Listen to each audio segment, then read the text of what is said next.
শুরু করছি রাত্রি গল্পের পার্ট 2। আমি আবার আমার পড়ার টেবিলে পড়তে বসলাম। হঠাৎ আমাদের দরজায় কে জানি নক দিল। অনেক রাত, দেন দেখতে গেলাম কেউ ছিল না। যখন দরজা আবার আটকে আসতে নিলাম, হঠাৎ আমার বিড়াল এক জায়গায় এক নজরে অনেকক্ষণ তাকিয়ে আছে। আমি বললাম, ব্লাকি কই তাকিয়ে আছো? তখন ওকে নিয়ে আমার রুমে আসলাম। আমার মেঝো বোন হঠাৎ আমার পিছে কি যেন দেখলো আর চিৎকার দিয়ে উঠলো।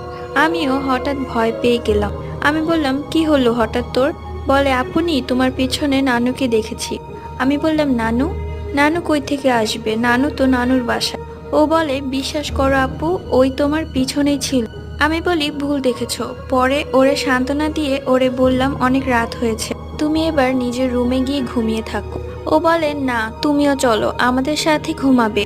আমি বললাম, ঠিক আছে। পরে লেখা শেষ করে আমিও গেলাম ঘুমাতে। যখন শুয়ে পড়লাম, হঠাৎ করে পরবর্তী